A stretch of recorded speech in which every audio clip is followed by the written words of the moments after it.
And thanks a lot, everybody. Aaron, I'm going to let you take it over. Thank you, sir. Here, let me see how well this thing works. Most of the mics I get a hold of don't. We still got music? Okay. While I don't like to encourage nationalism, I must admit that I feel I feel patriotic with regard to the ideals that the Founding Fathers had and on which this country was founded. I just wish that my fellow Americans knew more of our own history and of earlier European history to know what those ideals actually were. For example, a couple weeks ago, I'm in a store. I overhear a couple of guys talking about politics, and one of them says, if they don't want to pledge allegiance, they should get out. And the next one says, it's them atheist bastards that cause all the trouble. Well, no, it's not. The atheists aren't the problem here. For example, atheists would not take sequestered school children and force them to recite the daily mantra that there is no God, because atheists aren't the one imposing religious views onto other people's children and thus denying their rights. It's not the atheists who impede medical research either. We're usually not the ones against free or affordable health care, and we're not the ones minimizing or criminalizing women's health care either. We're not the ones proudly perpetuating prejudice. Thank you. We're not the ones proudly perpetuating prejudice, be it racism, sexism, or homophobia, among others. We're not the ones prohibiting or punishing partnerships between consenting adults. And we were not the ones who argued that persecution against gays, for example, should be somehow excusable or not considered a hate crime if it's done in the spirit or inspired by religion. Atheists don't want religion to have exemptions under the law, and why should we? It's not our demographic that has the most divorces, that has the most chemical dependencies, domestic violence, criminal convictions, or even abortions. The only thing we might have more of are diplomas.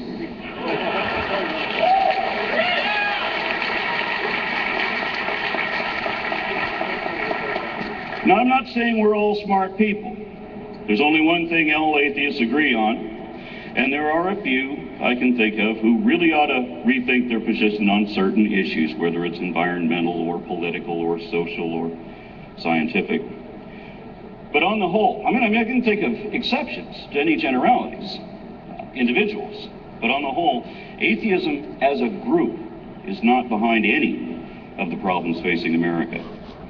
The real culprit are our polar opposites, and they are acting as a group.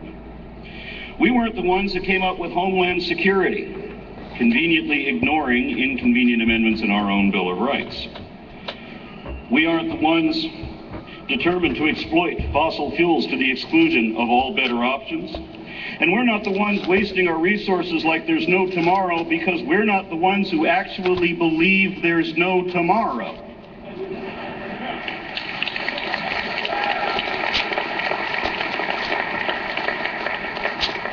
If you think these are the last days, then you're not going to prepare for the future. And if you elect such a person, then you are hiring them to lead you to your doom.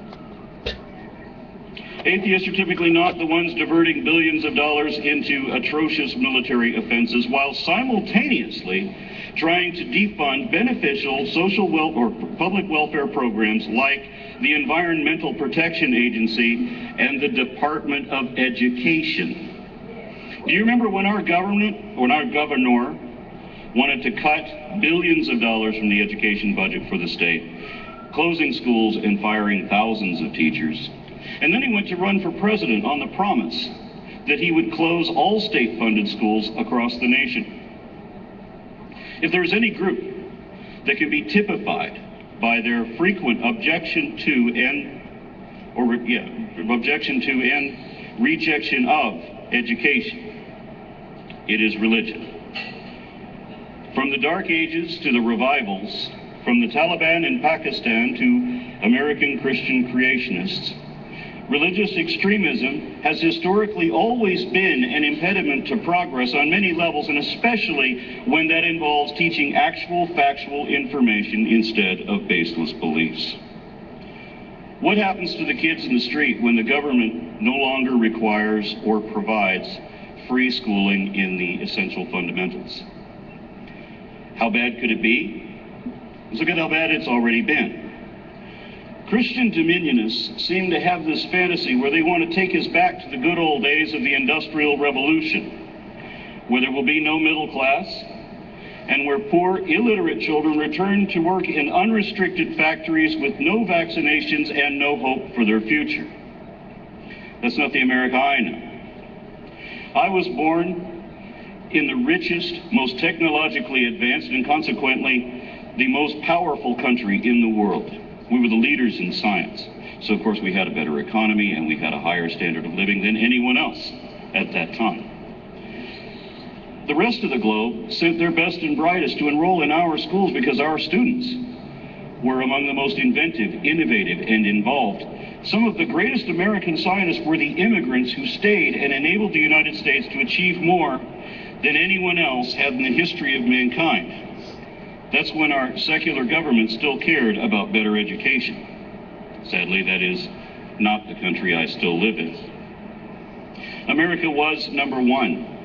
But saying that now reminds me of Aesop's fable where the hare is still resting on its laurels long after the tortoise has passed.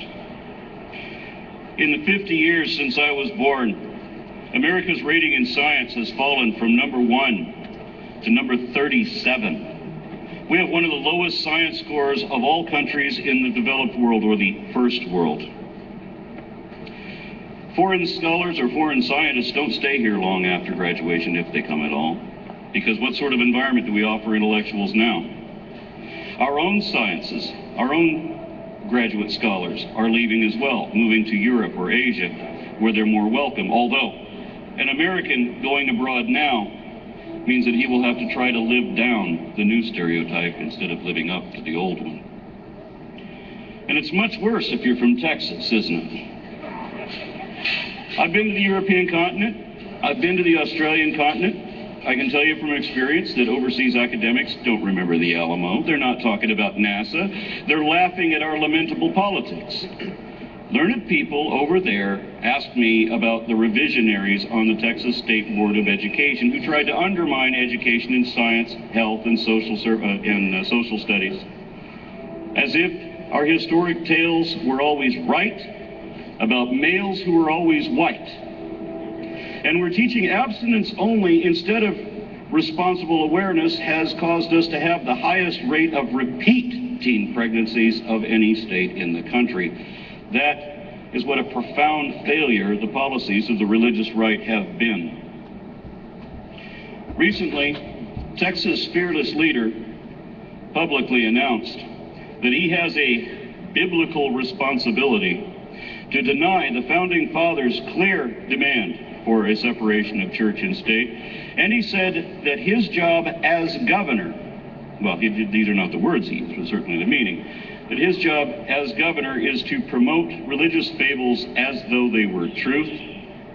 And that, no doubt, is why he has repeatedly appointed the least qualified personnel to stand up to experts. Rick Perry said that American families are under siege, and they are, by biblical literalists who want to enforce a narrow one-man, one-woman legal definition that is not supported by the Bible. He says that defending and preserving life is one of his core Christian values. This coming from a man who has personally presided over hundreds of executions. He has killed more people than any governor in history, in American history. And anyone who has read the scriptures knows that dealing death for practically any crime at all is what the Bible really values. And that includes stoning disobedient children and all those sinners working on weekends. And that's why this country was not founded on biblical principles, because we don't want a country where we sell our children into slavery, where we offer our daughters to rape mobs, force them to marry their rapists, slaughter them in ritual sacrifice, and beat them to death when they won't cower to authority. Neither should we kill our neighbors, pillage their homes, and rape their underage daughters. But the Bible condones all of this. And in some instances it says that those who do these despicable things are favored in the eyes of God. The Bible also condones abortion, and if you don't believe me, read the 5th chapter of the book of Numbers very carefully. 1 month ago, our governor, your governor, incited religious fundamentalists, his constituents, to wage spiritual warfare in a crusade to save America. What's he trying to save America from? And who is the enemy he named? Who did he declare war against?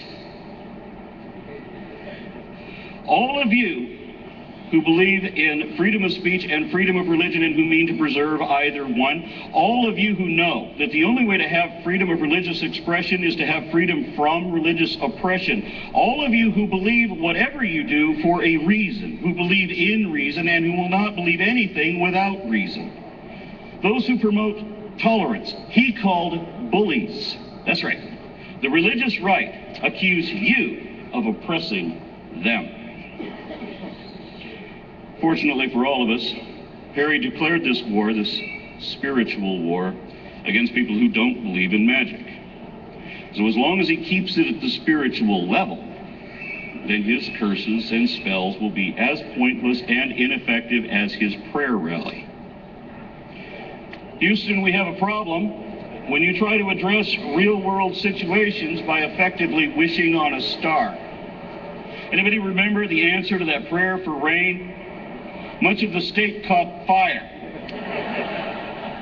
And then the drought continued for months afterwards. That is what a colossal failure the policies of the religious right have always been. The situations created by climate change aren't like God's. They're not going to vanish if you don't believe in them. And melting polar ice caps is not God's way of clearing another place for you to drill for oil.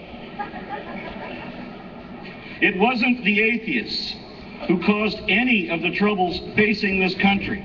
It was another, much larger and much more dangerous group. Those who feel that a commitment to self-delusion by the adoption of unwarranted assumptions and an admittedly unreasonable rejection of reality somehow qualify as the qualities of leadership. There comes a time when actions have consequences, when ill-informed decisions would be disastrous, and when leaders must accept the natural facts of the situation and act accordingly or else.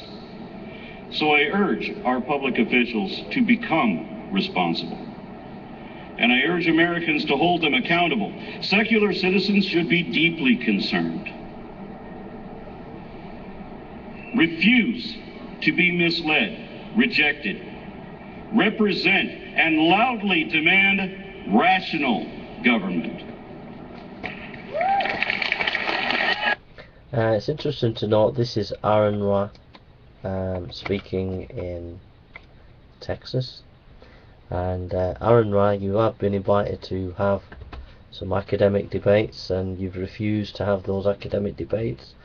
You've been presented with historical evidence for the life of Christ and on his resurrection, and you've repeatedly refused those opportunities for academic and rational debate. So you're contradicting your whole speech there, mate. Anyhow, I just want to read this passage. America's problems is down to Romans chapter 1 verse 18 onwards. Okay, it says, "But God shows his anger from heaven against all unsinful, wicked people, who suppress the truth by their wickedness. They know the truth about God, because he has made it obvious to them. For ever since the world was created, people have seen the earth and sky, and through everything God made, they can clearly see his invisible qualities, his eternal power and divine nature. So they have no excuse for knowing God, not for knowing God. Yes, they knew God, but they wouldn't worship him as God or even give him thanks. And they began to think up foolish ideas of what God was like. As a result, their minds became dark, confused. Claiming to be wise, they instead became utter fools. And instead of worshipping the glorious, ever-living God, they worship idols made to look like mere people and birds and animals and reptiles. So God abandoned them to do whatever shameful things their hearts desire. As a result, they did vile and degrading things with each other's bodies. They traded the truth about God for a lie. So they worshipped and served the things God created instead of the Creator himself, who is worthy of eternal praise. Amen. That is why God abandoned them to their shameful desires. Even the woman turned against the natural way to have sex, instead indulged in sex with each other. And the men, instead of having normal sexual relations with women, burned with lust for each other. Men did shameful things with other men, and as a result of the sin they suffered within themselves the penalty they deserved. Since they thought it foolish to acknowledge God, he abandoned them to their foolish thinking and let them do the things that should never be done. Their lives became full of every kind of wickedness, sin, greed, hate, envy, murder, quarreling, deception, malicious behavior, and gossip. They are backbiters, haters of God, insolent, proud, and boastful. They invent new ways of sinning, and they disobey their parents. They refuse to understand, break their promises, are heartless, and have no mercy. They know God's justice requires that those who do these things deserve to die, yet they do them anyway. Worse yet, they encourage others to do the same too. So there, the Bible's teaching that human beings turn away from God, they end up descending into moral anarchy. And atheists have been principally leading a vanguard away from God, and are taking America into moral anarchy. Okay?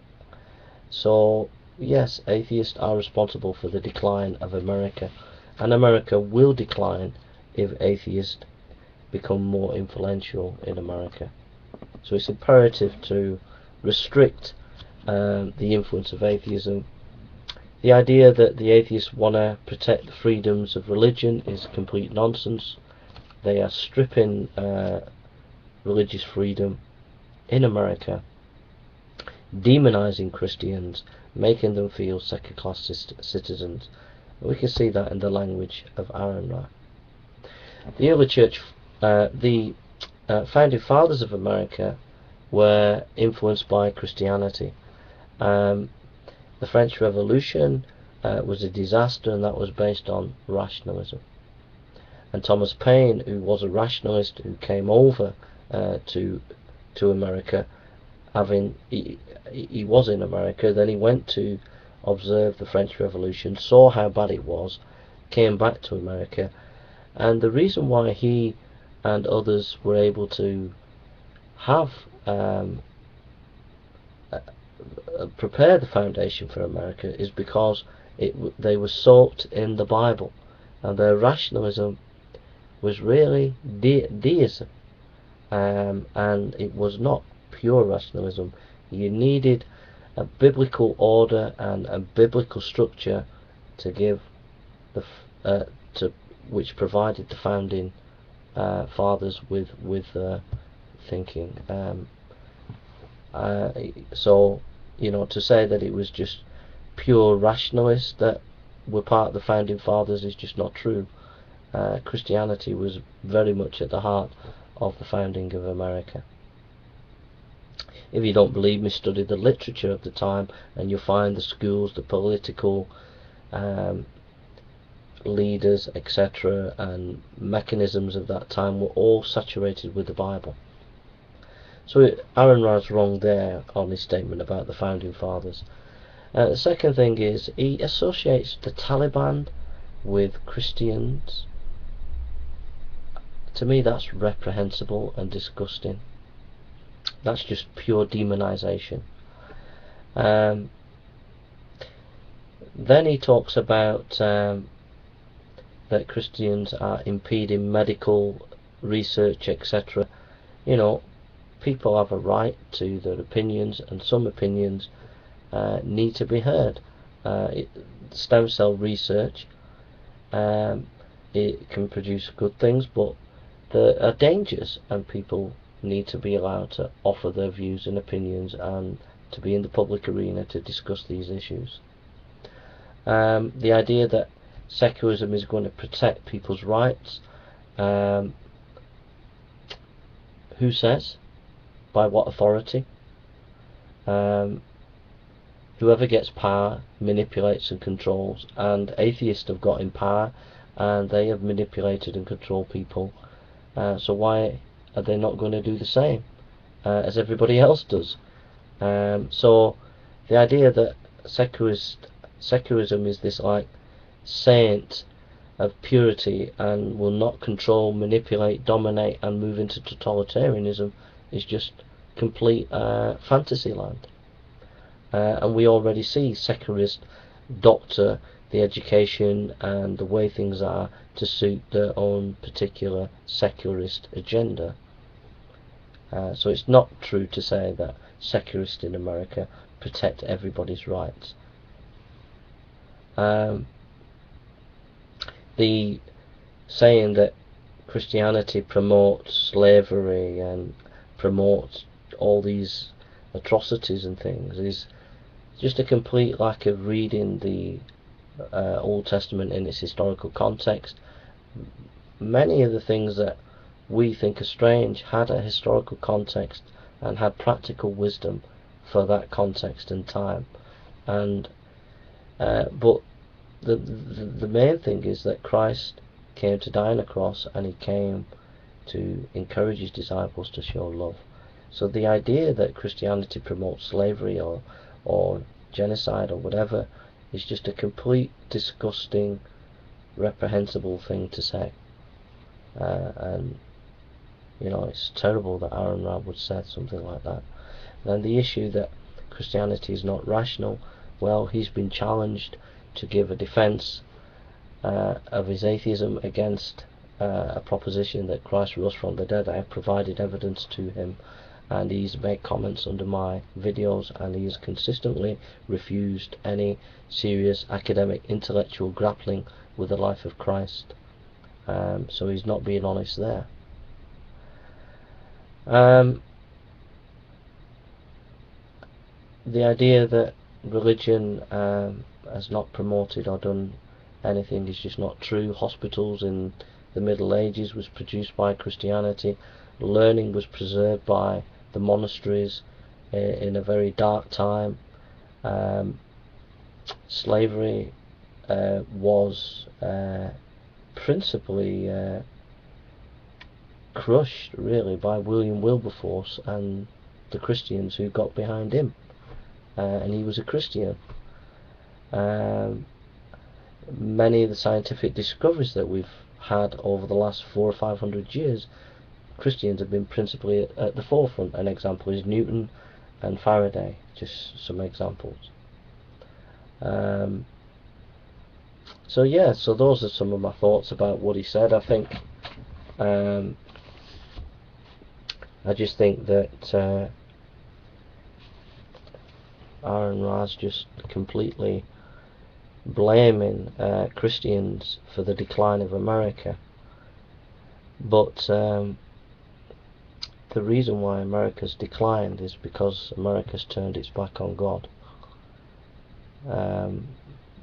The intellectual leadership of America, the many of the political leaders, and many American people.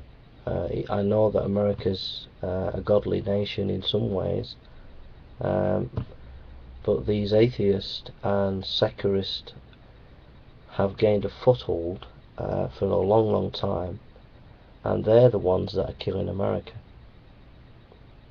And the scientific enterprise has gone downhill in America, not because of Christians, but because of the atheists, because the atheists are not promoting high intellectual endeavour, but a move to pseudo-intellectualism, and that's why there's been a decline.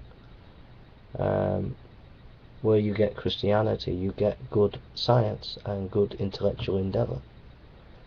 Push Christianity out of the universities, and you will inevitably see intellectual decline, and that's what we're seeing in the universities. Christianity's been marginalised, and so we've seen a decline in terms of intellectual ranking of America due to this, and that's principally down to the atheists.